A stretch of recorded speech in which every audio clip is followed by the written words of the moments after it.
అందరికీ నమస్తే అండి. Welcome back to our channel. ప్రస్తుతం మనకు రాబోతున్న రోజులు ఎంతో శక్తివంతమైన శ్రీ వారాహిదేవి నవరాత్రుల రోజులండి. అనారోగ్య సమస్యలు ఉన్నవారు, ఆర్థిక సమస్యలు ఉన్నవారు, సంతాన సమస్యలు ఉన్నవారు, అలాగే ఉద్యోగ ప్రయత్నాలు చేస్తున్నవారు ఈ నవరాత్రులలో అత్యంత శక్తివంతమైన శ్రీ వారాహి అమ్మను ఆరాధించటం వలన మీ సమస్యలన్నింటికీ కూడా ఆ తల్లి చక్కటి పరిష్కారం చూపుతుందండి. ఈ శక్తివంతమైన వారాహి గుప్త నవరాత్రులలో ముఖ్యంగా పంచమి తిథి, అష్టమి తిథులలో ప్రత్యేకంగా అమ్మవారికి కంద దీపారాధన చేస్తారండి. ఈ కంద దీపారాధన ఎందుకు చేస్తారు? వారాహి అమ్మవారికి కంద దీపం వెలిగించటం వలన కలిగే ప్రయోజనాలు ఏమిటి?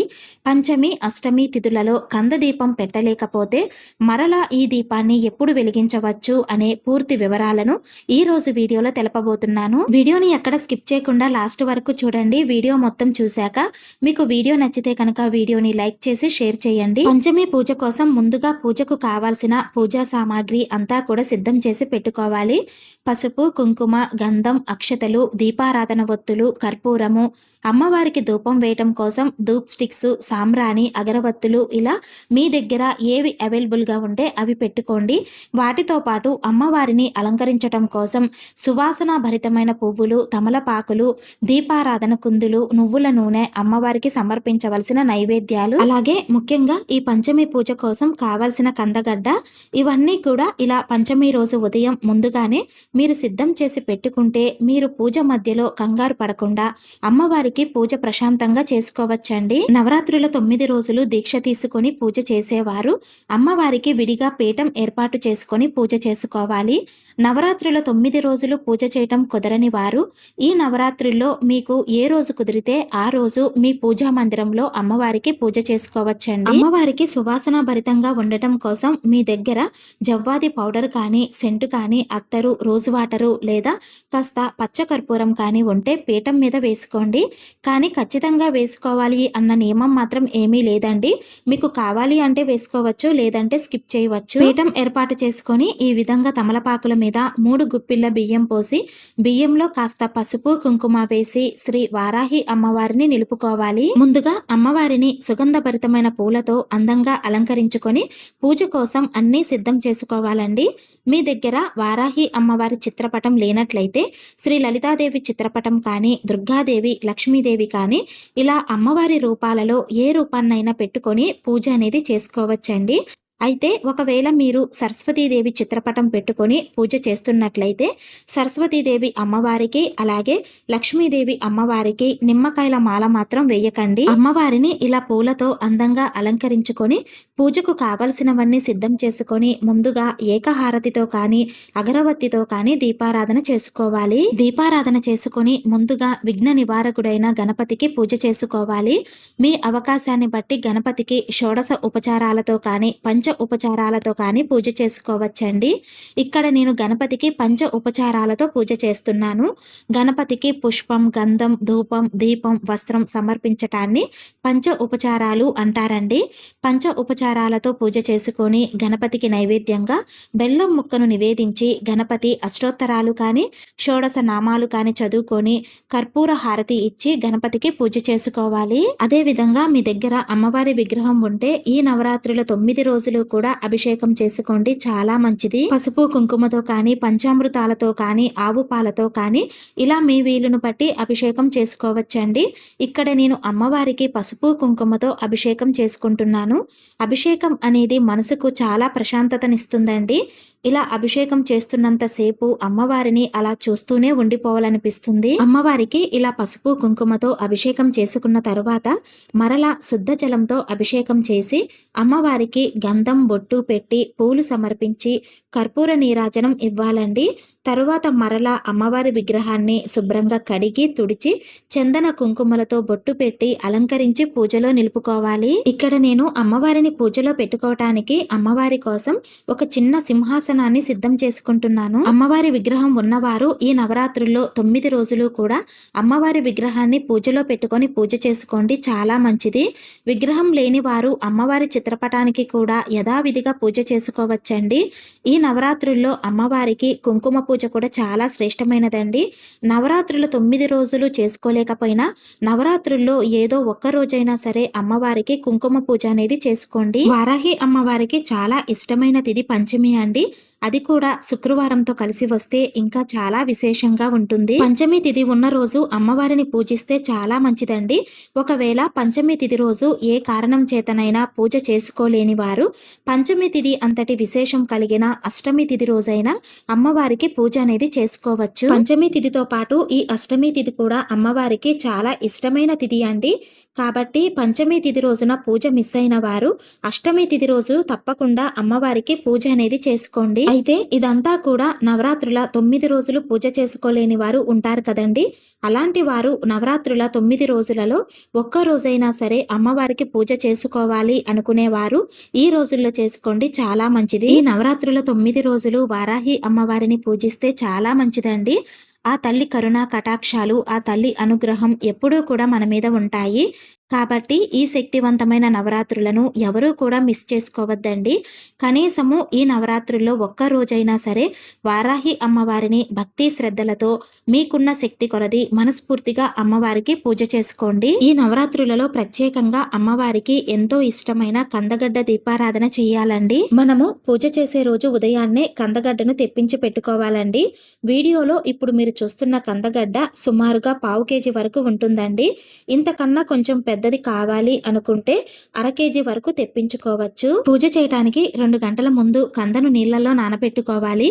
ఎందుకంటే కంద భూమిలో పండుతుంది కాబట్టి కందదుంప అంతా మట్టి మట్టిగా ఉంటుందండి. కాబట్టి ఒక 2 గంటలు నీటిలో నానబెట్టి మట్టి లేకుండా శుభ్రంగా కడుక్కోవాలి. చూసారా, నీళ్లలో కొంతసేపు నానబెట్టి కడగటం వలన మట్టంతా పోయి ఎంత శుభ్రంగా ఉందో.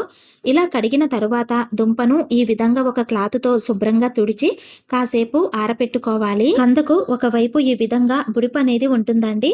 ఆ బుడిప ఉన్న చోట శుభ్రంగా కడిగిన చాకు కానీ కత్తి కానీ తీసుకొని చాలా జాగ్రత్తగా బుడిపను తీసేయాలి. కందకు జారుడు గుణం ఉంటుందండి. మీరు చాకుతో బుడిపను తీసేటప్పుడు చాకు కానీ స్లిప్ అయితే వేలు కట్టయ్యే అవకాశం ఉంటుంది. కాబట్టి చాలా జాగ్రత్తగా నెమ్మదిగా తీయాలి. ఇలా బుడిప తీసిన ప్లేసులో ఆయిల్ వేసి దీపం వెలిగించటానికి ఈ విధంగా దీపపు ప్రమిదలాగా చేసుకోవాలండి.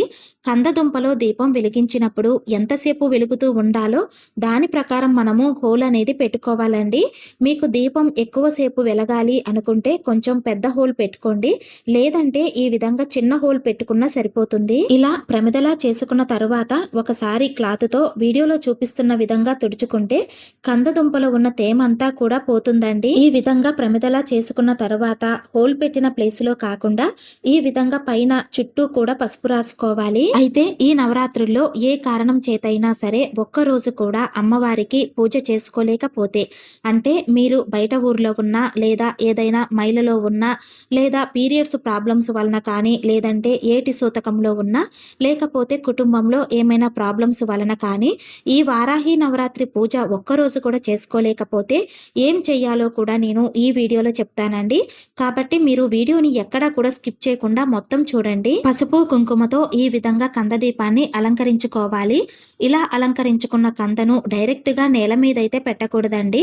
ఏదైనా ప్లేటులో కానీ గిన్నెలో కానీ లేదా ఏదైనా క్లాత్ మీద కానీ పెట్టుకోవాలి. కందదీపం పెట్టడం కోసం ఈ విధంగా ఒక రాగి ప్లేటు కానీ ఇత్తడి ప్లేటు కానీ తీసుకొని దాని మీద ఒక తమలపాకు పెట్టి 3 గుప్పిళ్ళ బియ్యం పోసుకొని బియ్యంలో కాస్త పసుపు కుంకుమ వేసుకొని ఈ కందదీపాన్ని ఈ బియ్యం మీద పెట్టుకోవాలి. ఇప్పుడు దీనిలో ఆవు నెయ్యి కానీ నువ్వుల నూనె కానీ మీ శక్తిని బట్టి వేసుకోవాలండి. లేదంటే మీరు ప్రతిరోజు పూజ కోసం ఏ నూనె అయితే వాడుతున్నారో ఆ నూనె కూడా వేసుకోవచ్చు. ఇలా నూనె వేసిన తర్వాత దీనిలో పువ్వొత్తులు వేస్తున్నానండి. ఇక్కడ నేను 3 పువ్వొత్తులను ఒక వత్తిగా చేసి వేస్తున్నానండి. అయితే మీరు పువ్వొత్తైనా వేసుకోవచ్చు, లేదంటే నిలువు ఒత్తైనా వేసుకోవచ్చు. ఇక్కడ నేను నిలువు ఒత్తు ఎందుకు వేయలేదు అంటే నిలువు ఒత్తి వేస్తే అది కందదుంపకు ఆనిచ్చి మనము దీపారాధన చెయ్యాలి. కాబట్టి దీపము ఎక్కువసేపు వెలగకపోవచ్చండి. కాబట్టి నిలువు ఒత్తులు వేయకుండా పువ్వొత్తులు వేస్తే దీపము ఎక్కువ సమయం వెలుగుతూ ఉంటుంది. తరువాత దీపాన్ని వెలిగించి పూలతో అందంగా అలంకరించుకోవాలండి. ఎందుకంటే ఈ కంద దీపంలోకి వారాహి అమ్మవారిని ఆవాహనం చేసుకొని పూజను ఈ కంద దీపానికి చేసుకోవాలి. ఈ విధంగా అమ్మవారికి ఎంతో ఇష్టమైన పంచమి, అష్టమి తిథులలో ఈ కంద దీపారాధన చేయటం వలన చాలా మంచి మంచి శుభ ఫలితాలైతే కలుగుతాయండి. ఒకవేళ ఈ నవరాత్రుల్లో వచ్చే పంచమి, అష్టమి తిథులలో కంద దీపము పెట్టలేకపోతే మనకు ప్రతి నెలలో వచ్చే పంచమి తిథి రోజు ఈ కంద దీపాన్ని పెట్టుకొని వారాహి అమ్మవారి పూజ చేసుకోవచ్చండి. ప్రతి పంచమి రోజు వారాహి అమ్మ పూజ చేస్తే చాలా మంచిదండి. ఈ కంద దీపారాధన చేయటం వలన మనము ఆస్తులు కొనాలనుకున్నా, వ్యాపార సంస్థలు కొనాలన్నా, లేదా ఇల్లు కొనాలనుకున్నా కూడా ఈ కంద దీపారాధన వలన అవన్నీ కూడా జరుగుతాయి అంటారండి. అంతేకాదండి, వాయిదా పడుతున్న పనులు కూడా వెంటనే పూర్తవుతాయి. అదే విధంగా ఆర్థిక సమస్యలు ఉన్నా, శత్రుభయాలు ఉన్నా, సంతాన సమస్యలు ఉండి బాధపడుతున్నా కూడా వారాహి అమ్మవారికి ఇష్టమైన ఈ తిథులలో కంద దీపారాధన చేస్తే సమస్యలన్నింటికీ కూడా చక్కటి పరిష్కారం దొరుకుతుంది. పూజ చేసే సమయంలో పువ్వులతో, అక్షతలతో అమ్మవారికి అష్టోత్తరాలు, అమ్మవారి ఎంతో శక్తివంతమైన ద్వాదశ నామాలు, అమ్మవారి హృదయ కవచము ఇవన్నీ చదువుకుంటూ అమ్మవారికి పూజ చేసుకోవాలి. ఇవన్నీ మేము చదవలేము, మాకు చదవటం రాదు, మాకు చదివే సమయం లేదు అనుకున్న వారు అమ్మవారికి పూజ చేస్తున్నంతసేపు కూడా ఓం శ్రీ వారాహి దేవియే నమః అనే మంత్రాన్ని కానీ, లేదా శ్రీ మాత్రే నమః అనే మంత్రాన్ని కానీ మనసులో తలుచుకుంటూ పూజ అనేది చేసుకోవచ్చండి. అమ్మవారికి ఎరుపు రంగు అంటే చాలా ప్రీతికరమని చెబుతారు. అందుకే ఇక్కడ నేను పూజలో ఎర్ర గులాబీలు, ఎర్రటి అక్షతలతో అమ్మవారికి పూజ చేసుకుంటున్నాను. మీకు అవకాశం ఉన్నంతలో ఎర్రటి పూలతో అమ్మవారికి పూజ చేసుకోవటానికి ప్రయత్నించండి. ఈ నవరాత్రుల్లో అమ్మవారికి ప్రతిరోజు తప్పకుండా ధూపం వేయాలండి. అష్టోత్తరాలతో అమ్మవారికి పూజ చేసుకున్న తరువాత అమ్మవారికి ధూపం వేసి నైవేద్యం సమర్పించాలి. భూమిలో పండిన చిలకడ దుంపలు, వేరుశనగకాయలు అమ్మవారికి నైవేద్యంగా పెడితే చాలా మంచిదండి. మీకు అవకాశం ఉండి దొరికితే చిలకడ దుంపలు, వేరుశనగకాయలు అమ్మవారికి నైవేద్యంగా సమర్పించండి.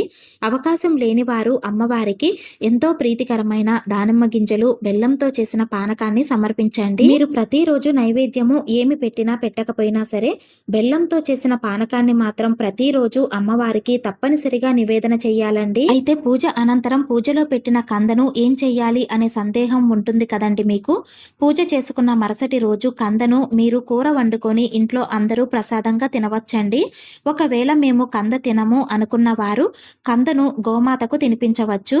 గోమాతకు పెట్టే అవకాశం లేదు అనుకుంటే కంద దుంపను నిర్మాల్యంతో పాటు పారే నీటిలో కలపాలండి. ఈ కంద దీపారాధన నవరాత్రుల సమయంలోనే కాకుండా మీరు ఏదైనా సమస్యతో బాధపడుతున్నట్లయితే 16 శుక్రవారాలు సంకల్పంగా తీసుకొని ప్రతి శుక్రవారము రాత్రి సమయంలో వారాహి అమ్మవారికి ఈ విధంగా కంద దీపారాధన చేసి పూజ చేసుకుంటే మీ సమస్య ఖచ్చితంగా తీరుతుందండి. చూశారు కదండి, వారాహి నవరాత్రుల్లో వారాహి అమ్మవారికి ఎంతో ప్రత్యేకంగా వెలిగించే కంద దీపారాధన గురించి. ఈ పూజకు సంబంధించి ఇంకా మీకేమైనా సందేహాలు ఉంటే కింద కమెంట్ సెక్షన్ ద్వారా తెలియచేయండి, తప్పకుండా రిప్లై ఇస్తాను. అదే విధంగా వీడియో నచ్చితే వీడియోని లైక్ చేసి తెలియని వారి కోసం మరికొంతమందికి షేర్ చేయండి. ఇలాంటి మరిన్ని వీడియోస్ కోసం మన ఛానల్ని తప్పకుండా సబ్స్క్రైబ్ చేసుకోండి. శ్రీ మాత్రే నమః.